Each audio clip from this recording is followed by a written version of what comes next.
All right. February 2025 patch. Thanks to Snap.fan for getting this information, and as they correctly point out, everything here isn't final and subject to change, right? This is datamined early info. At a quick glance, we've got some changes to the March cards. Agamotto is going. Well, actually, we'll go through here. Agamotto was a 612. He's now a 510. And his description is now game start. Shuffle 4 Ancient Arcana into your deck. What are the Ancient Arcana, you may ask? Well, this is one. The Winds of Watum. It's a 2-cost card. On reveal, afflict an enemy card here with -5 power and move it right. Banish this. So there you go. So you play this on the board. It does its on reveal, and then it's going to get removed from the board and placed in the banish zone. This is what the banish is. So yeah, so that's what the banish zone is going to be. Another one of the Arcana cards that Agamotto will cast is Temporal Manipulation. So 1-cost card with, on reveal, give Agamotto +3 power, put him into your hand if he's not in play, and banish this. So that's pretty cool. So you can give your Agamotto an extra 3 power. And remember, he was a 612, now he's a 510. So that's a good way to buff your Agamotto. And then we get Images of Icon. It's a 4-cost card. On reveal, transform your other cards here into copies of the highest power one. Banish this. That's potentially crazy. If you have like Surtur or Gore or something like that, you could Images of Icon and boom, all of a sudden you've got 4 Gores. You know, or 3 Gores because this one will get banished. And then finally we get the Bolts of Bolthak. Be very careful how you say that. It's a 3-cost, which is on reveal. Next turn you get +4 energy. And then banish this. I want to start running Agamotto in Galactus decks. But the problem is, Agamotto's a 5-cost. Oh no, game starts. Shuffle 4 Ancient Arcana. Right. So yeah. The Bolts of what? The Bolts of Bolthak. Or Balthak.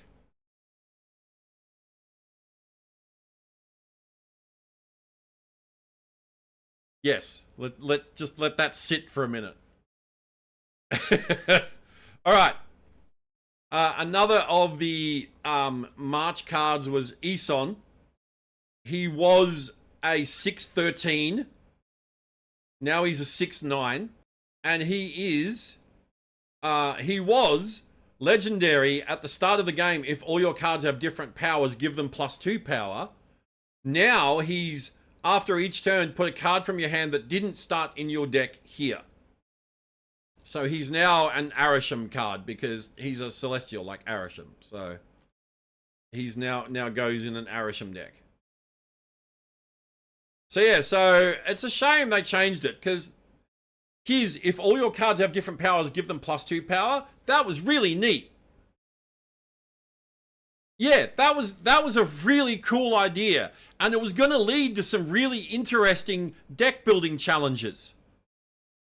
Now it's just a put a card from your deck that didn't start in your put a card from your hand that didn't start in your deck. Yeah, like he's kind of meh now. He was way more interesting before. This was so cool. And it was a lot more fitting with, you know, the concept of Eson as the seeker or the searcher of the Celestials. He'd be seeking out cards of different powers. So it was much more fitting. It was not only a really interesting ability, but it was a very fitting ability lore-wise. So, all right. Then we get Firehair, who was the original host of the Phoenix Force in 1 million BC. She was a 2/2, now she's a 2/3. And you can move this once when this moves revive one of your destroyed cards here. Now when one of your cards is destroyed, this uses that card's on reveal. So it's no longer a move deck favorite card. It's got nothing to do with move decks now. Now it's an on reveal favorite. When one of your cards is destroyed, this uses that card's on reveal. Going to be good for mill decks? Yes, very much so. And it doesn't say like once per game or anything. So it seems like whenever one of your cards is destroyed, it's going to use that card's on reveal each time. That's potentially huge. Surprising she's not an ongoing, but, you know, because I mean, this is very much an ongoing ability. But yes, I will be very keen. I'm now very interested in getting Firehair. I was not before. I am now. Because I like mill decks. So I am very, very keen to get Firehair and try her out in a mill deck. Another card that's changed was Fan Fei. They were datamined as a 4/5. Now they're a 4/7. And they had the ability that we deduced last month when we did this. We deduced that that was going to be Khonshu's ability. And as we'll see shortly, we were correct. This was Khonshu's ability. But Fan Fei's ability is activate, move your other cards here away. So this is a move deck's new best friend, for sure. Human Torch, Vulture, Dagger, they're all going to love this card. And now speaking of Khonshu. Khonshu, he was previously datamined as a 2/1, and his ability was actually ended up being datamined for Fan Fei. Yes, so now Khonshu is a 6/5 with, when discarded, returns in its next phase. On reveal, resurrect a card you discarded to another location with its power set to 5.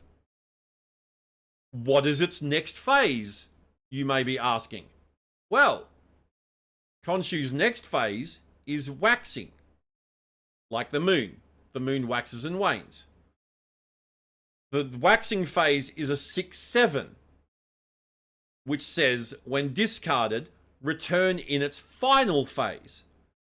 But the waxing phase is on reveal, resurrect a card you discarded to another location with its power set to 7. Right? And so what's its final phase, you may ask? It's the full moon. He is a 6/12 with, on reveal, resurrect a card you discarded to another location with its power set to 12. So you go from 5 to 7 to 12. This sounds really cool to me. This sounds like it could be an alternate discard deck to Hela. Like, you don't need to use Hela. You could do a Khonshu discard deck instead of a Hela discard deck.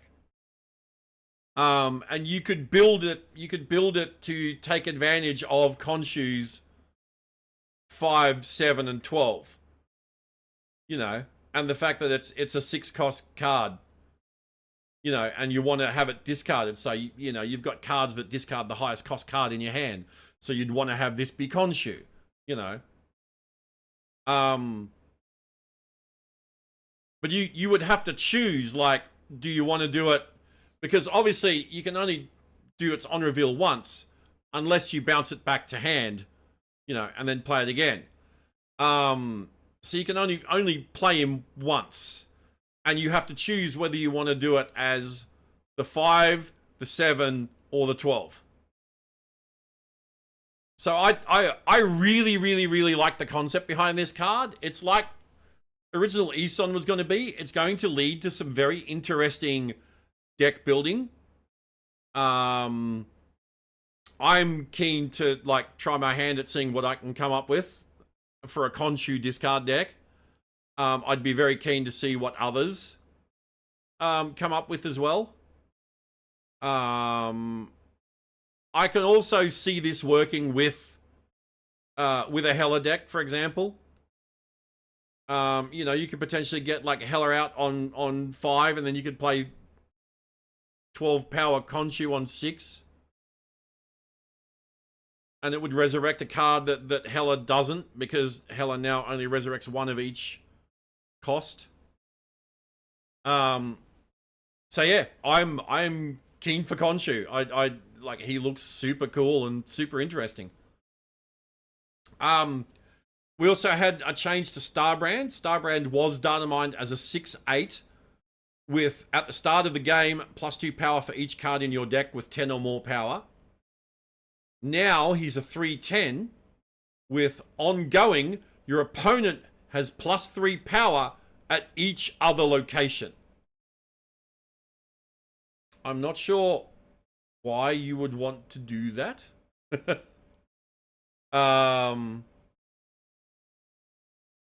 So, and again, it'll be interesting to see how this one plays out and what strategies people utilize for him. But at the moment, again, I think his previously datamined ability was cooler. And then we get the first Ghost Rider, who was datamined as a 2/4 previously with no ability. Now he's a 2/6, and his ability is, on reveal, discard the lowest power card from your hand. I assume that's meant to say. Discard the lowest power card from your hand. Remove that card's power from this. If it's a card in hand that's -1, does it add +1 to first Ghost Rider? So obviously if you discard a 2 power card, it'll take 2 power off first Ghost Rider. Unless you're running Luke Cage. But if it's a negative card, like Mr. Negative, -1, does it add a power? Or, yeah. Yeah, I still think that would be the case. I just think it's worded awkwardly. Yeah. Alright. And now we get some of the new cards that have been datamined. And these will be the April cards. Now, it was previously mentioned that the April season is going to be a what if season. And the first card, which seems to be the season pass card, is Captain Carter. No surprises. Because Captain Carter was pretty much, apart from the Watcher, Captain Carter was the main character of the What If series. Now, Captain Carter has been datamined as a 4/2 with ongoing, your other cards in the back row here gain this card's power. Now, I assume by back row that it means the bottom 2 cards at a location instead of the first 2. It'll be the last 2 cards at the location. I am assuming that's what they mean by back row. You got front row, back row. Makes sense. So you would want to buff Captain Carter in your hand first before you play her. So that then the other cards you play at the location would gain, more power. So, interesting card. And this will be the season pass card. Now, the first card in Spotlights is Kahori. Now, Kahori is a character that was created for the What If show. She recently made her comic book debut as well, but she's another character that was created for a Marvel show that's since moved on to the comics, like Sylvie in and OB in Loki. Like, they were created for the Loki show, and they've just recently made their comic book debut. And Miss Minutes as well. Miss Minutes was a creation for the Loki show. So Kahori made her debut in the What If show, and then recently made her comic book debut. She's been data mined as a 4/6, and she has on reveal, for each card in your hand, give a friendly card +1 power. That's kind of cool. I like that. Yeah, Moon Girl. Fill your hand up with Moon Girl. So that's Kahori. Now, they've also data mined Strange Supreme from the What If show. And he's been data mined as a 2/0 with give this +2 power whenever it merges. After each turn, merge one of your cards that didn't start in your deck into this. So, after each turn, merge one of your cards that didn't start in your deck into this. Now, it doesn't say that the card has to be on the board or in your hand. Will this just pull a card from your deck? After each turn, merge one of your cards that didn't start in your deck into this. So if you play this in an Arisham deck, for example, is it just going to pull a card from out of your deck and merge with it at the end of each turn? And then gain +2 power whenever it merges? We also get the Hydra Stomper, which was also a creation for the What If series. It's been data mined as a 3/1 with ongoing +1 power for each card you moved this game. So, move decks, another best friend for move decks. That's kind of nuts. Especially when if you Heimdall on the last turn and your locations are chock full. And you move a bunch of cards on the last turn. Well, then this guy just gets a bunch of extra power on the last turn. Now, I mentioned earlier, we're getting a second Ultron in game because we're getting Infinity Ultron. Watchers of the What If show will know that, yeah, Ultron got the Infinity Stones. And set about destroying all life in his universe. He's been data mined as a 5/6 with on reveal, add 2 Ultron Infinity Stones to your hand. So we're not only getting a second Ultron, we're getting a second lot of Infinity Stones added to the game. What are Ultron Infinity Stones, you might ask? Well, we've got the Space Stone. On reveal, move the lowest power enemy card here to such and such's location. Don't know what that's meant to be. Card modified's location. Maybe to Infinity Ultron's location? Maybe? Not sure. And it says this is a 3/4. 3 cost, 4 power. We also have the Ultron Reality Stone, which is a 3/1. On reveal, add a card token here. Set its power to card modifieds. I'll be interested to see what the card token and what the card modifieds are, because this was also card modified. We have the Ultron Time Stone. It's a 3/1. On reveal, put a card from your hand here. Nice and simple one. We get the Ultron Mind Stone. It's a 3/2. Ongoing, your on reveal abilities here happen twice. That's huge. Absolutely huge. And then we also get the Ultron Power Stone, which is also a 3/2. On reveal, double Infinity Ultron's power.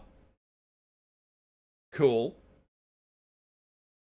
So he goes to a 5/12 if he hasn't been buffed any other way. And then we get the Ultron Soul Stone, which is a 3/3. On reveal, for each full location you have, give a friendly card there +2 power. So yeah, Infinity Ultron.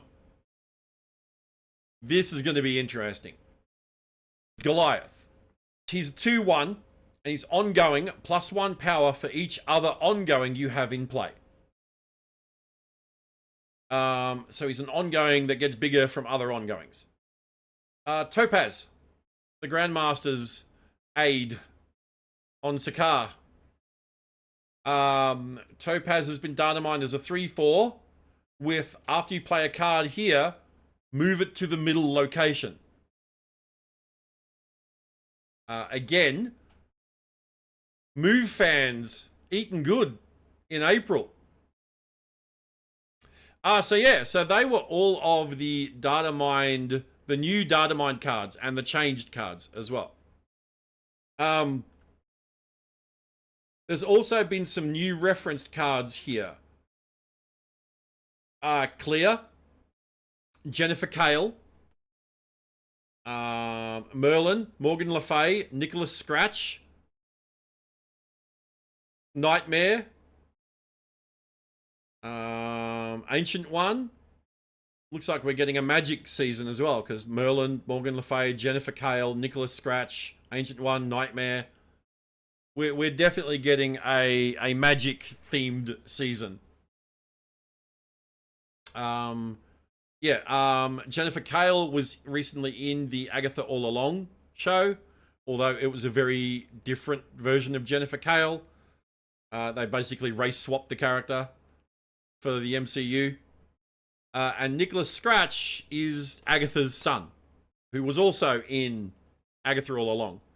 But, yeah, in the comics, he's an adult and he's a warlock.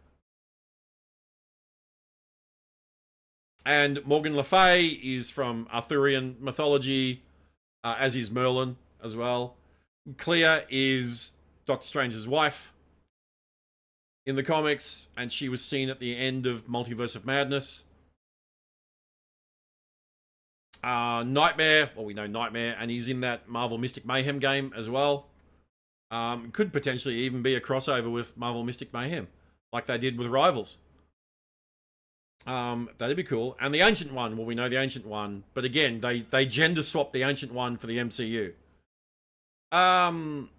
New card backs for the month. Oh yeah, new mechanic banished. We already saw that from Agamotto's cards. New card backs, Infinity Ultron, Infinite Infinity Ultron,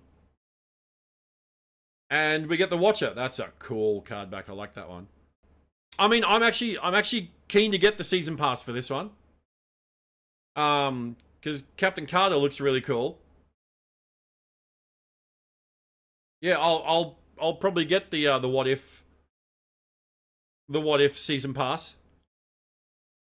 We get new locations. We get the Sakaar Grand Prix. After turn 4, the winner here gets +1 max energy. Sorry. After turn 4, the winner here gets +1 max energy. So you win the Sakaar Grand Prix. We have the Starbrand Crater. If you have 10 or more power here, +1 energy each turn. And we get the Celestial Burial Ground. Discard a card, replace it with one that costs the same.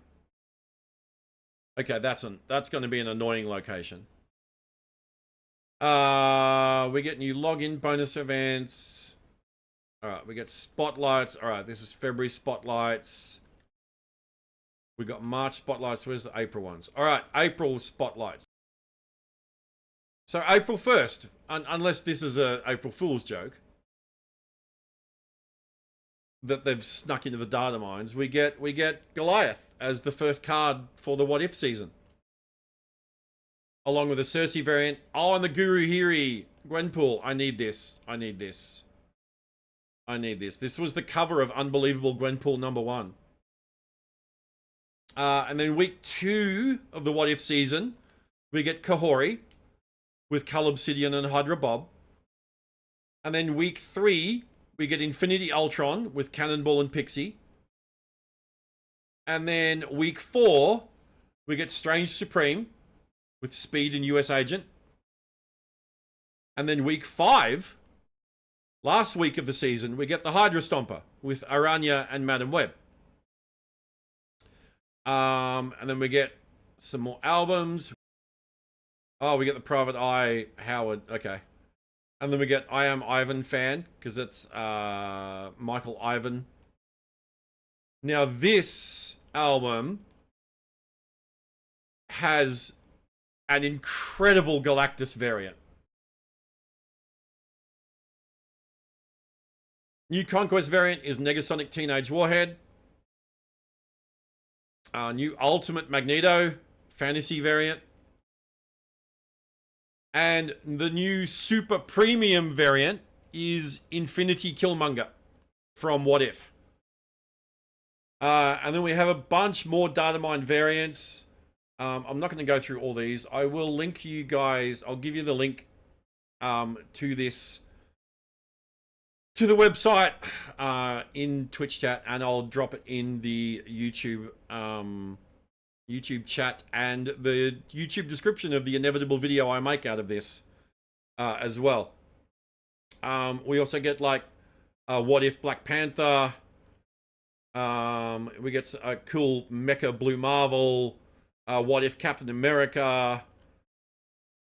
Like I said, I'm not going to go through all these. Oh, sick! We get Bronze Age comic book Devil Dinosaur. We get Devil Dinosaur #1 by Jack Kirby. I must have this. Absolutely need to have this.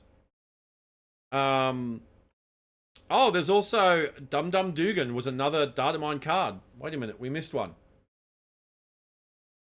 We missed Dum Dum. Doesn't say where he comes from, so he's not part of the What If season. But he's a 2/2 with ongoing. Your cards in the front row here have +1 power. So he works with Captain Carter. Maybe he's going to be like a new game mode reward or something like that. Because he works, Captain Carter gives back row cards her power, and Dum Dum buffs front row cards. So, interesting. Interesting. For those that are wondering who the hell is Dum Dum Dugan, he is Timothy Aloysius Dugan. He was one of Nick Fury's army buddies. Like he was in Nick Fury's army squad. And he later went on to join S.H.I.E.L.D. as well. So that's cool. So another new card. And then we've got all those variants. Mecha Gilgamesh. We get Chibi Goliath. Oh, we finally get Rivals Hulk. Interesting. Couple of new Jeff variants. Love that one.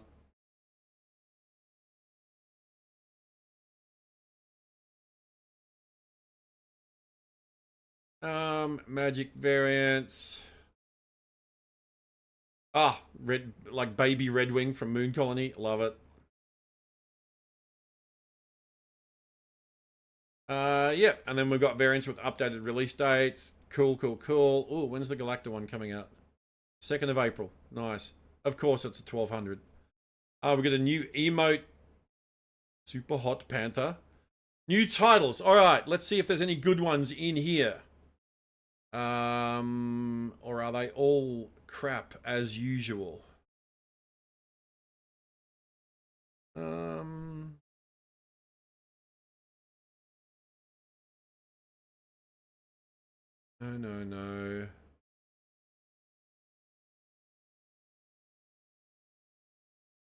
Not really any good ones. Most of these are just awful.